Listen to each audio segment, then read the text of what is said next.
We thought you might like to know a little bit more about nonprofit innovation. What is innovation? Is it starting a new program? Is it starting a new fundraising effort? Or is it truly foundationally changing the model of how nonprofits work? That's the conversation that we are having here today. We have on Donna Oklak of the Meridian Foundation, who awards a $10,000 prize to innovative nonprofits. And their winner last year, Kristi Mitchell of Launch Hope Foundation out of Butler University, well, attached to Butler University, is here. And we talk a little bit about how nonprofits are funded, how they program, and how entrepreneurship is key to Launch Hope's mission. So stay tuned here on the Chris Spangle Show. Donna Oklak of the Meridian Foundation and Kristi Mitchell of the Launch Hope Foundation, thank you so much for being my guest today. Thanks for having us. Thank you. All right. Well, let's jump into it. Donna, why don't we start with your organization, the Meridian Foundation, and a little bit about your background. I'm familiar with a couple things that you've started, but you're on your third iteration of philanthropy. Why don't you tell me a little bit about your career and what are your interests in philanthropy? So I've always been interested in innovation and how nonprofits solve community problems. I went back to school at the IU Lilly Family School of Philanthropy as an older student.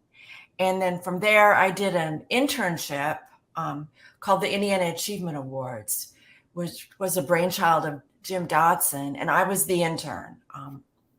I managed the program and learned a lot about grant making at that stage. But I would say that we were an award program.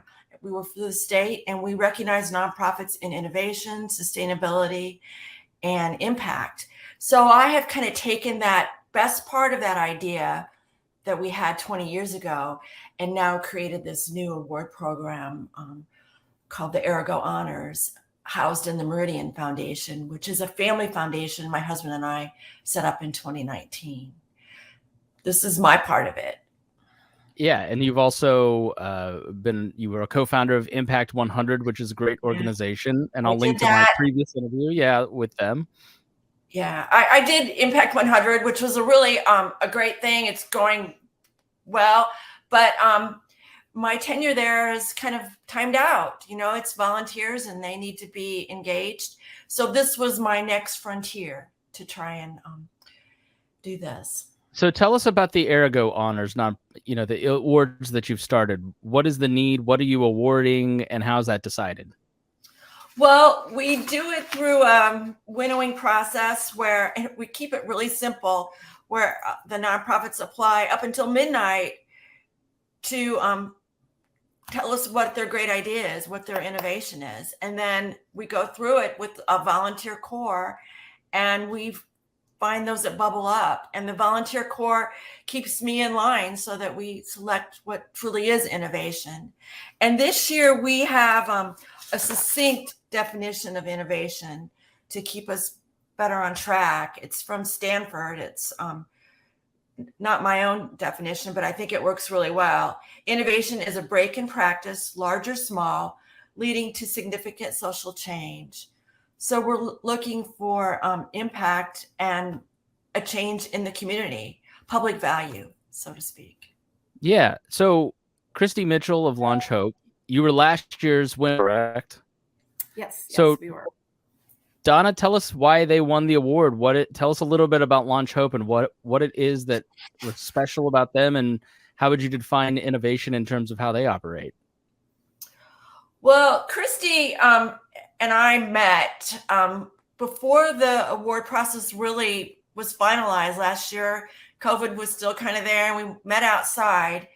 And Kristi is a graduate of the Ball State Entrepreneur Program under Don Kratko, and I'm probably not saying his name right, but I'm a Ball State grad, but I never took that program. But it's always been very recognized in the state. And her entrepreneurial view was just struck me from the very get-go. And I will tell you just a funny story, and I hope she doesn't get mad at me, in that the students filled out her application online on Google. And it really wasn't quite as good as it could have been because they were little interns, right? And it didn't shine as much as it should have. But through the process and understanding what she was doing, and she's got a lot of balls in the air. I mean, she's got a lot of moving parts, so it's not an easy application to understand, but it certainly is innovative. And the fact that she has engaged Butler students in helping at-risk population, to me, was just everything. And it was one of my favorite ones, but it wasn't the easiest one to explain. Well, oftentimes, Kristi, innovative ideas are not easy to explain, right? Well, I totally understand it. So tell us about Launch Hope, and why is it complex, and what do you do? Yeah. So like Donna said, I'm an entrepreneur by heart, by trade. And then I also am an instructor at Butler University in our entrepreneurship and innovation department. And so at Launch Hope, our mission is to transform lives and communities through the power of entrepreneurship. So we look at everything through that lens. And because of my situation of being an entrepreneur, being an instructor, and pulling together a couple things that I had a unique perspective about, it helped us to develop a really unique model. And so our model is based around kind of three premises: that we educate, which is our entrepreneurial education program; we execute, which is our business accelerator program, where when people are ready to move into our business accelerator, we put a team of Butler University business students with them as their support staff. And then we also employ. So we have an industrial center that we can employ our members in if they need employment, as well as it serves as a manufacturing arm for those in our business accelerator. So right now we focus on industrial sewing, but we have a member who's coming out with a line of cosmetics. We will manufacture those for her in our industrial center. So it's really bringing together three different components and mixing them together that makes it unique. So it's, we educate our population, our members, we execute on their models to bring their businesses to the marketplace. And then we also employ, because we know that not everybody is going to be an entrepreneur, but learning that entrepreneurial mindset is so critical in people moving from wherever they might be in life to wherever they want to go. So teaching them to think like entrepreneurs benefits them throughout their life and also in their families' lives. So who are you serving, and what is the main need that you're trying to, you're obviously, the main need is, education about work and entrepreneurship, right? Mm-hmm. But, what's the deeper values that you're trying to instill here? Yeah. And so our program really serves anybody with a need that kind of wants that transformation in some way. So we teach inside the jails, the Hamilton County Jail. We also teach at a center out at the Phelan Leadership Academy, as well as a center at the Community Action of Greater Indianapolis. And so it's anybody. A lot of our members are financially challenged, have poverty type situations, incarcerated or former incarcerated, substance abuse recovery, sex trafficked, rescued victims, domestic abuse, immigrants. So it kind of spans just the gamut of anybody that has a need that kind of wants to move from where they're at to having that generational transformation of going from where they're at to a truly prosperity model and not just getting by anymore. And I'm certainly not, I love all the organizations that I talk to, but it sounds like a much different model than, if you're in an economically disadvantaged situation, well, here we'll kind of help you with fill out this application, or we'll provide you with food, or we'll do, it's sort of a singular thing. This seems a little bit more complicated, more all encompassing. Yeah. So Donna, how does Launch Hope kind of break that mold, and what attracted you to that organization compared to other organizations? A long time ago, somebody told me that a nonprofit had a lot of moving parts. And I like the fact that Kristi Mitchell's organization had a lot of moving parts, and not all the outcomes were there yet.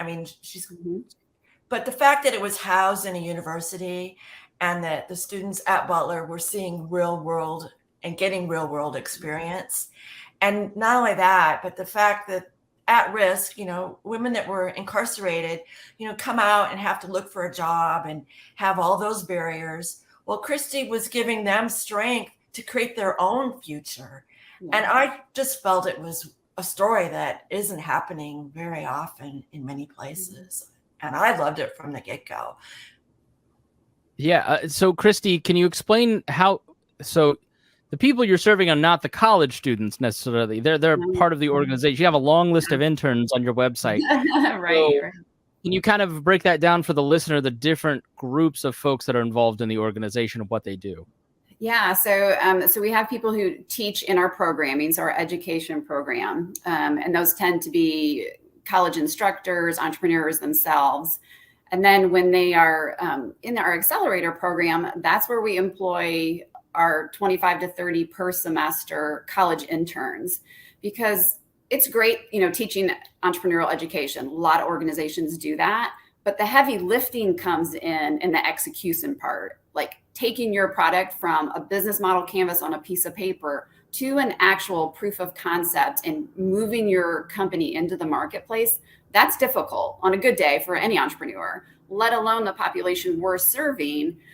So putting together a team for them, so they have a business team now. They're not in it by themselves anymore, giving them more and more confidence and being able to move that into the marketplace, as opposed to just doing it by themselves, is really where a lot of the transformation comes in, because they just feel like, I can do this. I've got these college students here supporting me. I've got a business mentor that's coaching me through the process. And we ask that our entrepreneurs stay with us for 5 years, because we want to really see their businesses succeed. And statistically, if they can get past that 5-year window of being in the marketplace, then their chances of long-term success as a small business owner goes up exponentially. So that's kind of where we leverage our resources that we have. I'm in the process of starting my business. I'm 38 and have access to a lot of great mentors that can help me. It's very confusing, and you're always kind of like, I don't know what I'm doing. I don't know. Yeah. So can you talk about, somebody that, give me a great example of someone that came to your organization with an idea and was just like, I have this idea. Like, I know my idea will work, right? Right. But I don't know anything about the LLC that I've had somebody form for me. I don't have like a person to do my taxes. I've just got the idea, right? So I imagine it's so much harder for somebody that doesn't have the benefit or the privilege of the network that I have of people to assist me and the money to pay them. So right. So it's confusing. That's what I said. It's confusing on a good day, right? Right. Yeah, exactly. Let alone being like 25 and, not many resources. Right. So, yeah. So people who are resource constrained typically is our populations that we serve. And we do have people that already have existing businesses that come to us, and people who just have an idea. And so they kind of enter maybe at different entry points within our organization. But for those that just have the idea and are starting off in the business model creation class, we go through first, backing it up even a step further. How do I do really good business research? Teaching them how to do industry research, competitor research, consumer research, vetting their idea, different types of innovation. And oftentimes the idea they come to class with is not the idea they leave class with. And we go through an ideation process, boil it down to make it very simple so that they leave with a complete business model canvas of, a vetted business model canvas. We've kicked the tires on it, feel really comfortable that they've done the research, they engage in customer surveys, customer engagement, and that type of thing. So the process of going from ideation to a complete business model, it's pretty straightforward, but it's not easy, and it kind of goes in circles sometimes. So the process is just, we demystify it a little bit, kind of, walk them through that process. And then through that process too, teaching them to think like an entrepreneur is key. Because like all the other stuff you said about doing all the administrative, the LLC, getting your domain, all that stuff, that's pretty straightforward. But we found that people are still intimidated by that. Sure. So we try to simplify everything, make them think like an entrepreneur, and that you're going to fail. And that failure is just a learning point. That is a data point. That's all it is. And so getting that through to them and them really embracing that, you just see the confidence grow in our members. It's amazing. That was my next question, because I'm just sort of kind of relating it to my own experience. And the confidence game of, all right, I can set you up an LLC and down, I could in my sleep set up a URL, right? Yeah. But having the confidence to go and pitch somebody to give me money is maybe the most terrifying aspect of all of this. So I imagine somebody who's kind of younger and from a different background than I had. My father was a small business owner. Talk about the confidence game. I mean, what kind of emotional support do you find yourself offering to the people that participate in this program? Yeah. Well, I often, when we get together in a group setting, whether it's through class or the entrepreneurs are in the business accelerator, I often say, hey, this is like therapy, right? It's our support group. It's our entrepreneur support group, because it is, it is a little bit scary, right? Because you are stepping into something new and unknown, right? It's something different, but that's where all your growth and development comes from. So we really prep our members to embrace being uncomfortable and be okay with it, where a lot of times, because of circumstances, they have learned to either shield themselves from discomfort, to not want to, put themselves out there because of past traumas and things like that. So really working that entrepreneurial mindset and the entrepreneurial process really embeds in them. I mean, I can see it physically, even in their demeanor, everything about how they operate, how they think. And you start to see kind of some of the shell that they've put up, or that wall they've put up, start to maybe crack a little bit. And to really start to see them shine is amazing. And, entrepreneurship is just a really great transformative vehicle, not for just, I'm going to own a business, but just for their lives in general. The confidence to try new things, the confidence to understand that, like I said, failure is a data point, that, you're going to get there, and it might not be where you thought you were going, but you are going to, put in that work, put in that effort, and you're going to succeed, and success looks different for everybody, but they're going to get there. So tell me about a success story. Well, we've got a couple. So we, like I said, our runways are a little bit longer because we are creating, new business and things like that. But our very first member was a young lady who came out of the Hamilton County Jail. So I was teaching her inside the jail. So we were able to go in, teach a weekly class. She developed a full business model. Again, it was not the idea she came in with, but it morphed into, what she ended up bringing to market. And today, our member, she has a full line of dog clothing that she sells. She's online as well as in retail locations here in Indianapolis.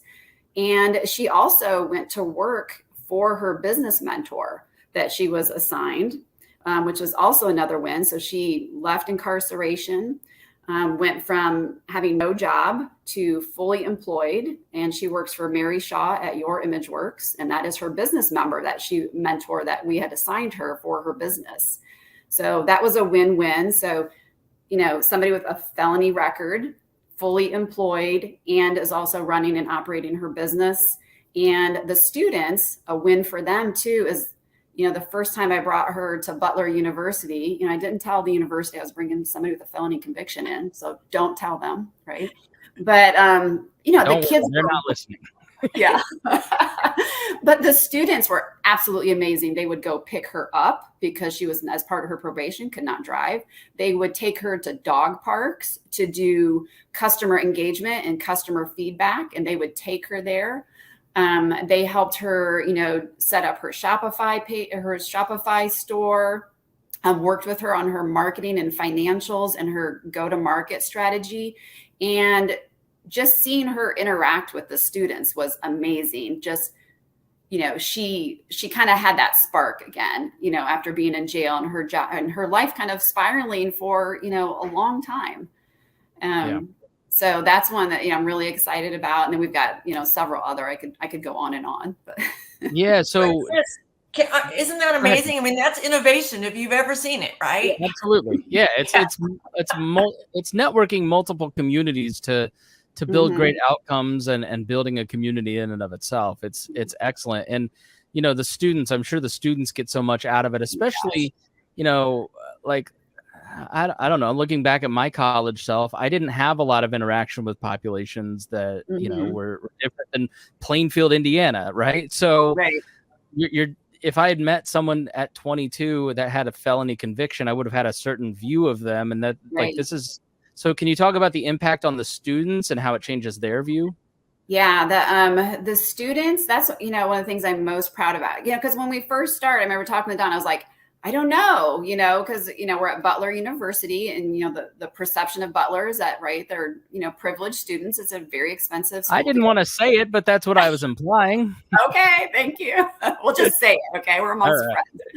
All these rich kids with it. No, I'm just kidding. Right. But they absolutely blow me away. I mean, they are the ones who are like, just wrapping their arms around them, and they are so aware that they are in a position of privilege and are so grateful for the education they're receiving. So for them, it's like a way to pay it forward.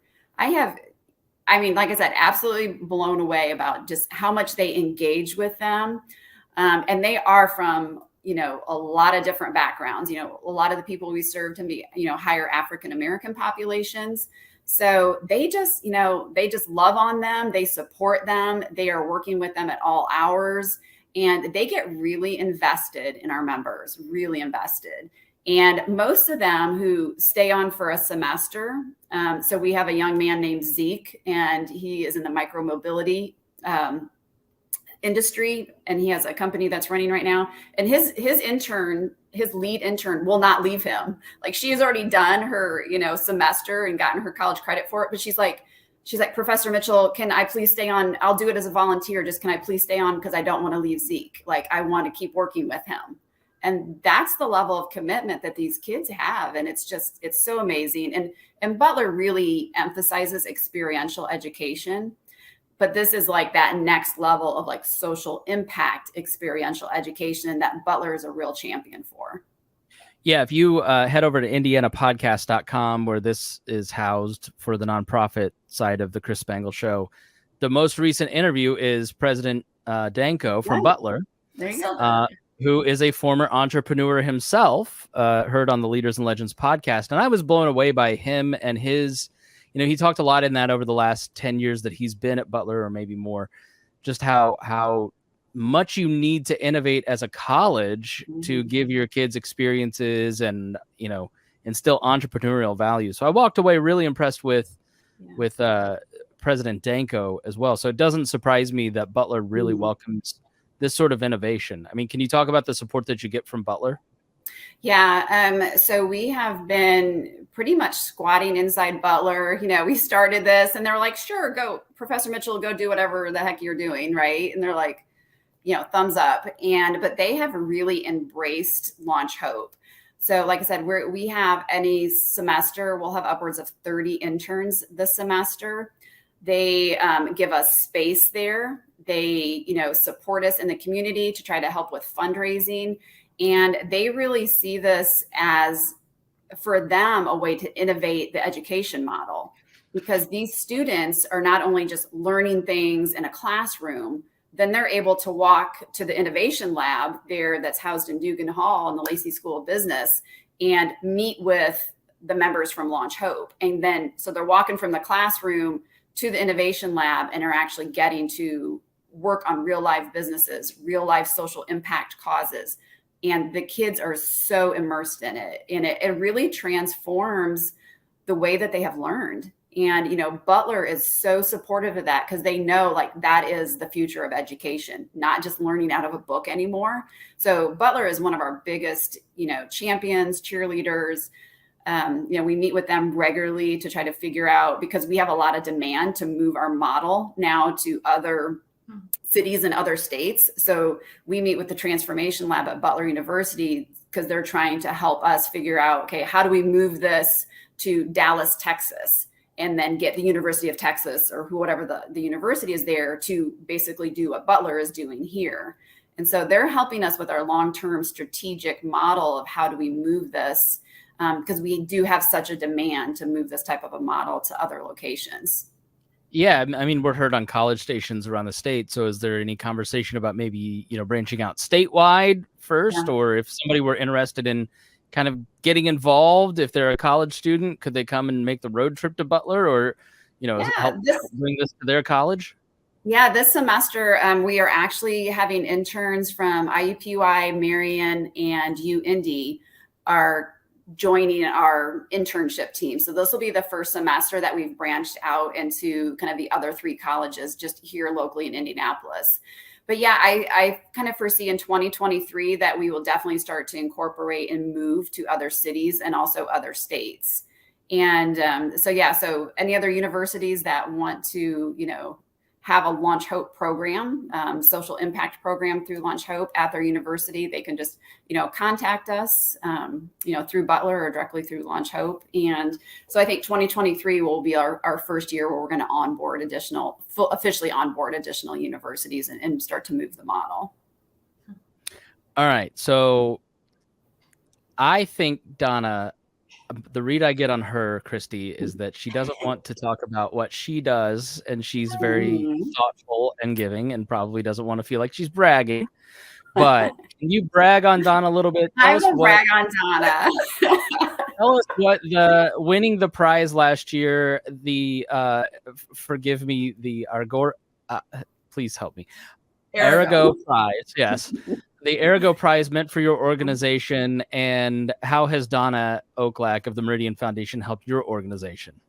Yeah, so Donna as a human being is amazing, and then what she does in the philanthropic world is even more amazing, because her approach to the nonprofit world, philanthropy, is really about innovation.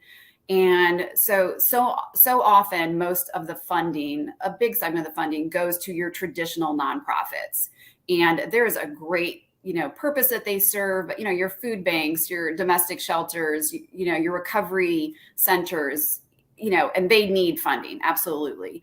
But then it's hard for newer, innovative programming to get up and running, because a good portion of your funding is going towards traditional models of non-for-profits. And so where Donna comes in is she's looking for that innovation. She's looking to be the person who invested in Amazon when Amazon was just a bookstore in a garage, right? and so that's what she looks for. And that is so critical in really making a sustained transformative impact, right? So the way we do things is we need people like Donna to be able to bring those models to market. And Donna allows innovative, non-traditional nonprofits that runway to be able to get up and off the ground. And we're still building the plane as we're flying it, but Donna allowed us to get off the ground, where without her support, innovation can still sit there and not be able to make it to that next stage where we're actually live in the marketplace, in the community, actually helping to transform lives. So without people like Donna, innovation kind of fizzles out, because not a lot of granting organizations are looking for unproven models. But that's what innovation is all about. It's a new idea. It's a new approach.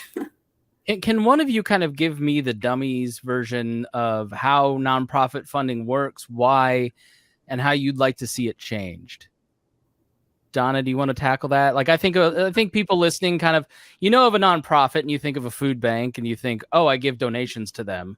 But that's not necessarily how all of the funding works. I'm sure there's grants, but I don't know that a lot of our listeners might totally understand the nonprofit world and how, I don't want to say the rut that it's fallen into, but the patterns that it's fallen into, and why you see a need for change. Well, most giving is driven by individual donors, and that is the source of revenue that for nonprofits that is more sustainable. So when a nonprofit kind of gets logged into just applying for grants, it's not uncommon for that source of revenue to diminish, to not stay sustainable. So it's always challenging for nonprofits to have a strong source of individual donors, especially when they're starting, right? And they don't have a track record. But I would always, tell nonprofits to tell their story, and that's how they'll get more donors. Mm-hmm. But it's quite an industry where we have fundraisers in these entities, and the bigger they are, the bigger the fundraising department usually is. And we're kind of trying to upset the apple cart a little bit in our small way.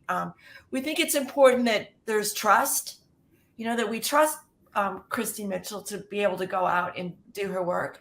And we don't require any reports. And we just say, Kristi, go do it. And we did that 8 times. So while we found, Kristi's story is amazing, we found 7 others that were really equally as good. We found innovation in large nonprofits that had more capacity to build that airplane and launch it. And then we found some smaller ones. We did not find a lot of innovation in middle-sized nonprofits. And I think that's kind of telling in the industry that they're so busy staying afloat that they can't be innovative. Because they're getting drowned out kind of by the bigger guys, and they're not able to get as much access to donors What I've noticed is it's harder for them to get volunteers and dollars, and they're treading water a little bit. Yeah, they are. And that's not what we want, right? These problems in our community are huge, and they take a lot of us with a lot of great ideas to wrap around services and to solve the problems. So we want to inspire innovation like Kristi Mitchell has. And it's not easy to do. Kristi, do you want to weigh in? Yeah, I kind of echo everything Donna said. And I think there's a huge need just, to solve these kind of social problems, to really innovate, and finding the right, people to back you for that, whether it be the individual donors, is so critical, and to be able to tell your story. But like with any startup, Launch Hope is a startup. So it's always hard in that startup phase to get your story out there, to get people to pay attention, right? Because you're new and you're competing with United Way, or, some of the big people that, I'm just going to write my check every year to the United Way and I'm good, right? But hey, take a chance on, a smaller, innovative organization that might be shaking things up. And so our big push is to try to get people to try to look at the world of, nonprofits a little bit differently, and to look at it through a lens of innovation like Donna does,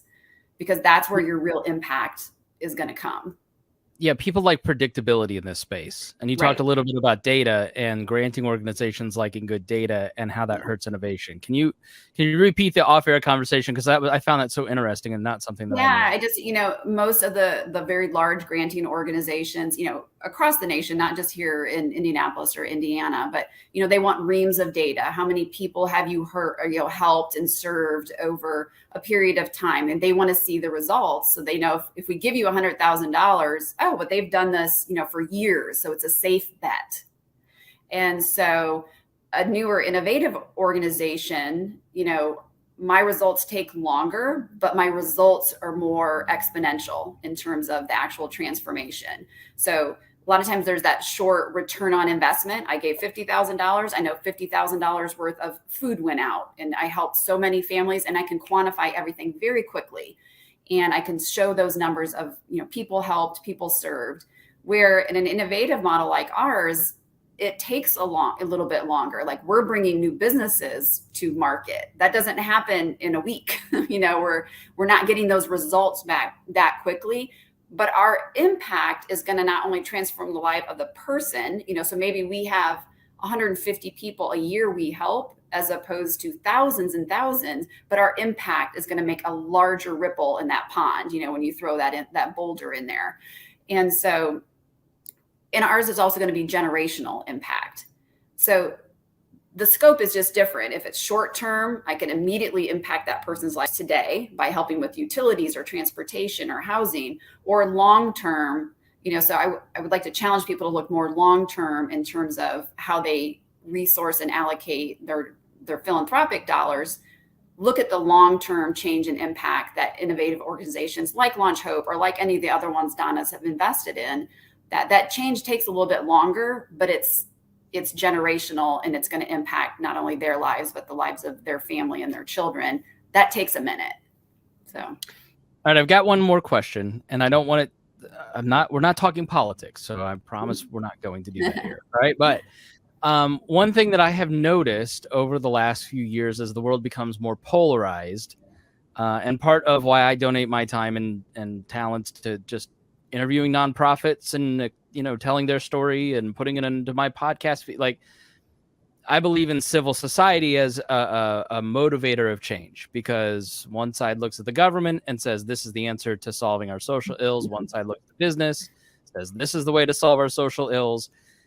And then there's this third way of nonprofits and social organizations and, your Little League group, all these little community organizations that really matter.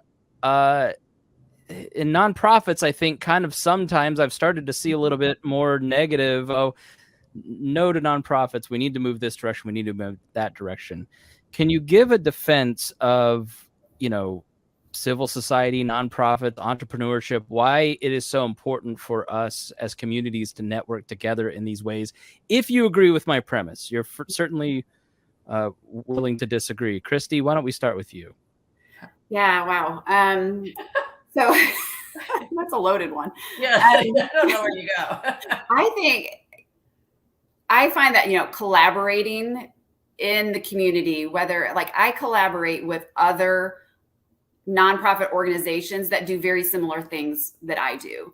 And so I think as a community, if you can let go of, turf wars or government, programming, stuff like that, and just us all kind of pull together.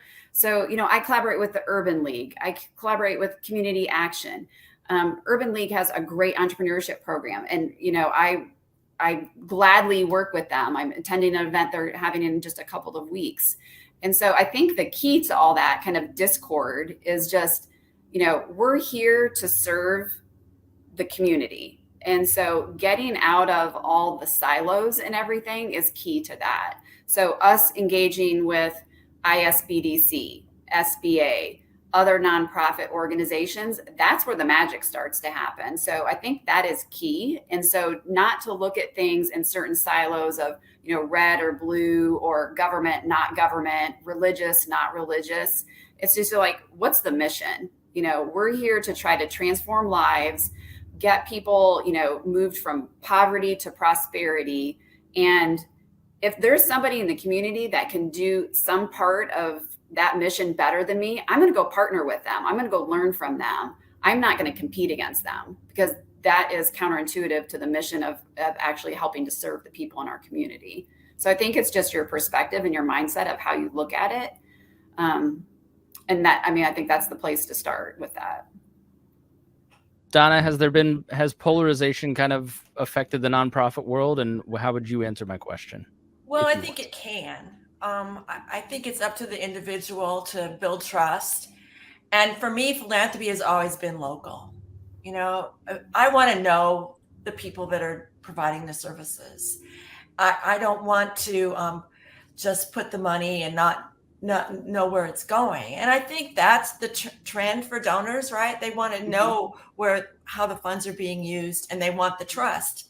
That's why I started Impact 100, so that I could see where funds were being spent, and I could know the good motives of the people that are doing the hard work. This is not easy stuff, but I'm kind of a crazy person in that I do more in philanthropy than probably the typical donor does. But I think it's all important that the leaders of the nonprofits that you're investing in. Yeah. That would be my answer, I guess. All right. Final, second to last question, because we're going to have shameless self-promotion time. But Donna, what do you see every day that you wish everybody understood about your work? I wish people understood a little bit more what innovation is. I've been a little bit challenged by just a mentoring program as innovation, or a great fundraising project for Giving Tuesday is innovation. I think we need to kind of understand that it is solving a community problem and creating public value, where Kristi is moving our community to help others. And that's the problem that she's solving.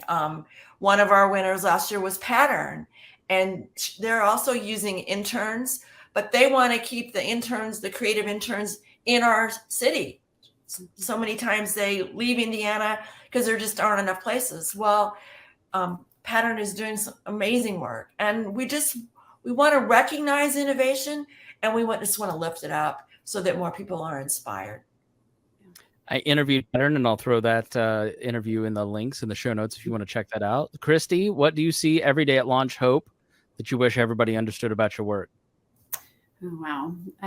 Well, I think that our model is very innovative, and that by embracing entrepreneurship, I think that is a way to kind of really solve a lot of our problems. And so I think I would just like people to, look at a lot of our problems in society through the lens of entrepreneurship, like we have been doing, and that entrepreneurial mindset. So that's kind of something that I try to immerse into everything with the interns, to our members, through our education program, through our accelerator, through our employment model, is just that entrepreneurial mindset, and looking at problems differently is something we try to do a lot. Shameless self-promotion time, Kristi. Tell people, if they want to get involved, if they want to donate, how can they find more info? Please tell us. The floor is yours. Yeah, you can go to launchhopefoundation.org, and there's a link on there where you can volunteer. There's a link on there where you can make a donation. And if you're somebody in the community that you think you'd be a good fit to be one of our members, and you want to transform your life through entrepreneurship, you can also apply on there as well. Donna? Just excited to get to find the next class of innovation in our city, in Central Indiana, and to be able to tell some more great stories like Kristi's. All right, and the Arago Honors Nonprofit Innovation Awards for Indy area nonprofits, that cash prize of $10,000. The applications close on August 15th. So you just got just a few days after this is airing, but they do it every year. So if you're hearing it after, then make sure that you check out the Meridian Foundation for those awards. Thank you both so much for your time. I learned a ton from both of you. It was really exciting to hear about both of your work and to learn a little bit about the nonprofit space from you. Thanks for having us. It was great. Yeah, thanks, Chris. Absolutely. Appreciate it. And thank you for listening, and we will see you